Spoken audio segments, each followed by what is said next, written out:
Psaume 7, complainte de David, chantée à l'Éternel au sujet de Cush, Benjamite. Éternel, mon Dieu, je cherche en toi mon refuge. Sauve-moi de tous mes persécuteurs et délivre-moi, afin qu'ils ne me déchirent pas comme un lion qui dévore sans que personne vienne au secours. Éternel, mon Dieu, si j'ai fait cela, s'il y a de l'iniquité dans mes mains, si j'ai rendu le mal à celui qui était paisible envers moi, si j'ai dépouillé celui qui m'opprimait sans cause, que l'ennemi me poursuive et m'atteigne, qu'il foule à terre ma vie et qu'il couche ma gloire dans la poussière. Lève-toi, ô Éternel, dans ta colère, lève-toi contre la fureur de mes adversaires. Réveille-toi pour me secourir, ordonne un jugement. Que l'assemblée des peuples t'environne. Monte au-dessus d'elle vers les lieux élevés. L'Éternel juge les peuples. Rends-moi justice, ô Éternel, selon mon droit et selon mon innocence. Mets un terme à la malice des méchants et affermis le juste, toi qui sondes les cœurs et les reins, Dieu juste. Mon bouclier est en Dieu, qui sauve ceux dont le cœur est droit. Dieu est un juste juge, Dieu s'irrite en tout temps. Si le méchant ne se convertit pas, il aiguise son glaive, il bande son arc et il vise. Il dirige sur lui des traits meurtriers, il rend ses flèches brûlantes. Voici le méchant prépare le mal, il conçoit l'iniquité et il enfante le néant. Il ouvre une fosse, il la creuse et il tombe dans la fosse qu'il a faite. Son iniquité retombe sur sa tête et sa violence redescend sur son front. Je louerai l'Éternel à cause de sa justice. Je chanterai le nom de l'Éternel, du Très-Haut.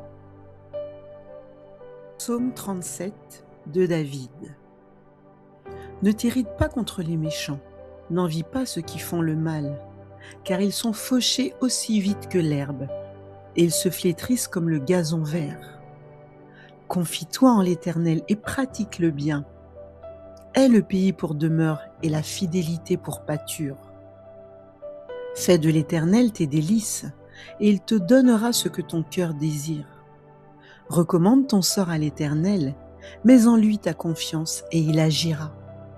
Il fera paraître ta justice comme la lumière, et ton droit comme le soleil à son midi. Garde le silence devant l'Éternel et espère en lui.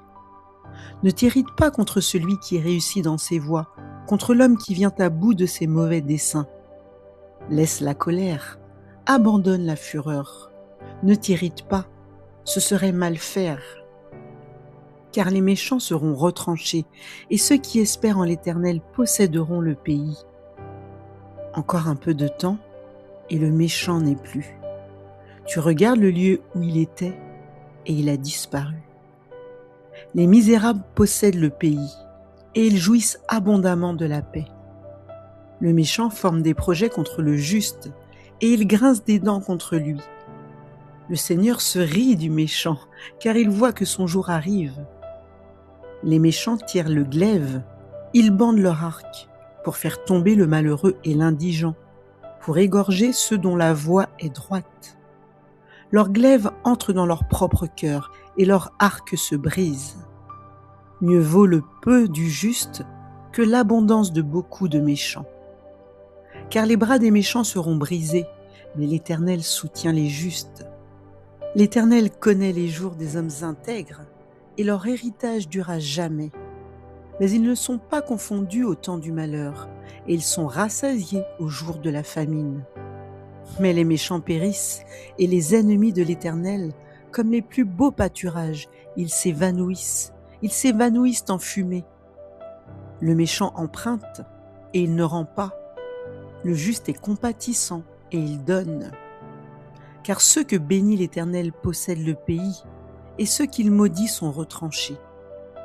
L'Éternel affermit les pas de l'homme, et il prend plaisir à sa voie. S'il tombe, il n'est pas terrassé, car l'Éternel lui prend la main. J'ai été jeune, j'ai vieilli, et je n'ai point vu le juste abandonné, ni sa postérité mendiant son pain. Toujours il est compatissant et il prête, et sa postérité est bénie. Détourne-toi du mal, fais le bien, et possède à jamais ta demeure. Car l'Éternel aime la justice, et il n'abandonne pas ses fidèles. Ils sont toujours sous sa garde, mais la postérité des méchants est retranchée. La bouche du juste annonce la sagesse, et sa langue proclame la justice. La loi de son Dieu est dans son cœur, ses pas ne chancellent point. Le méchant épie le juste et il cherche à le faire mourir. L'Éternel ne le laisse pas entre ses mains, et il ne le condamne pas quand il est en jugement. Espère en l'Éternel, garde sa voie, et il t'élèvera pour que tu possèdes le pays. Tu verras les méchants retranchés. J'ai vu le méchant dans toute sa puissance. Il s'étendait comme un arbre verdoyant. Il a passé, et voici il n'est plus. Je le cherche, et il ne se trouve plus. Observe celui qui est intègre, et regarde celui qui est droit. Car il y a une postérité pour l'homme de paix. Mais les rebelles sont tous anéantis, la postérité des méchants est retranchée. Le salut des justes vient de l'Éternel, il est leur protecteur au temps de la détresse. L'Éternel les secourt et les délivre. Il les délivre des méchants et les sauve, parce qu'ils cherchent en lui leur refuge. Psaume 97. L'Éternel règne, que la terre soit dans l'allégresse, que les îles nombreuses se réjouissent. Les nuages de l'obscurité l'environnent, la justice et l'équité sont la base de son trône. Le feu marche devant lui et embrase alentour ses adversaires. Ses éclairs illuminent le monde. La terre le voit et tremble. Les montagnes se fondent comme la cire devant l'Éternel, devant le Seigneur de toute la terre. Les cieux publient sa justice et tous les peuples voient sa gloire. Ils sont confus tous ceux qui servent les images, qui se font gloire des idoles. Tous les dieux se prosternent devant lui. Sion l'entend et se réjouit. Les filles de Juda sont dans l'allégresse à cause de tes jugements, ô Éternel. Car toi, Éternel, tu es le Très-Haut sur toute la terre. Tu es souverainement élevé au-dessus de tous les dieux. Vous qui aimez l'Éternel, haïssez le mal. Il garde les âmes de ses fidèles, il les délivre de la main des méchants. La lumière est semée pour le juste, et la joie pour ceux dont le cœur est droit. Juste, réjouissez-vous en l'Éternel, et célébrez par vos louanges sa sainteté. Psaume 127, Cantique des degrés de Salomon. Si l'Éternel ne bâtit la maison, ceux qui la bâtissent travaillent en vain. Si l'Éternel ne garde la ville, celui qui la garde veille en vain. En vain, vous levez-vous matin, vous couchez-vous tard, et mangez-vous le pain de douleur.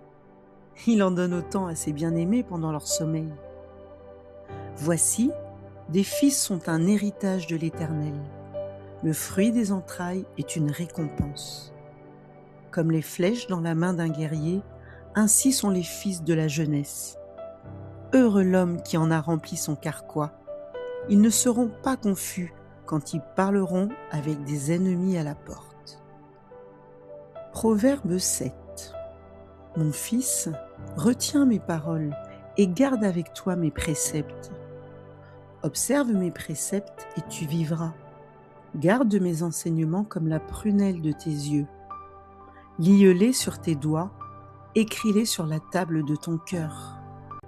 Dis à la sagesse, tu es ma sœur, et appelle l'intelligence ton amie, pour qu'elle te préserve de la femme étrangère, de l'étrangère qui emploie des paroles doucereuses. J'étais à la fenêtre de ma maison, et je regardais à travers mon treillis. J'aperçus parmi les stupides, je remarquai parmi les jeunes gens, un garçon dépourvu de sens. Il passait dans la rue, près de l'angle où se tenait une de ces étrangères, et il se dirigeait lentement du côté de sa demeure. C'était au crépuscule, pendant la soirée, au milieu de la nuit et de l'obscurité. Et voici, Il fut abordé par une femme ayant la mise d'une prostituée et la ruse dans le cœur. Elle était bruyante et rétive. Ses pieds ne restaient point dans sa maison. Tantôt dans la rue, tantôt sur les places, et près de tous les angles, elle était aux aguets. Elle le saisit et l'embrassa, et d'un air effronté lui dit : « Je devais un sacrifice d'action de grâce aujourd'hui. J'ai accompli mes vœux. C'est pourquoi je suis sortie au-devant de toi pour te chercher, et je t'ai trouvé. J'ai orné mon lit de couverture de tapis de fil d'Égypte. J'ai parfumé ma couche de myrrhe, d'aloès et de cinnamome. Viens, enivrons-nous d'amour jusqu'au matin. Livrons-nous joyeusement à la volupté. Car mon mari n'est pas à la maison. Il est parti pour un voyage lointain. Il a pris avec lui le sac, de l'argent. Il ne reviendra à la maison qu'à la nouvelle lune. » Elle le séduisit à force de paroles. Elle l'entraîna par ses lèvres doucereuses. Il se mit tout à coup à la suivre, comme le bœuf qui va à la boucherie, comme un fou qu'on lie pour le châtier, jusqu'à ce qu'une flèche lui perce le foie, comme l'oiseau qui se précipite dans le filet sans savoir que c'est au prix de sa vie. Et maintenant, mes fils, écoutez-moi et soyez attentifs aux paroles de ma bouche. Que ton cœur ne se détourne pas vers les voies d'une telle femme, ne t'égare pas dans ses sentiers, car elle a fait tomber beaucoup de victimes, et ils sont nombreux tous ceux qu'elle a tués.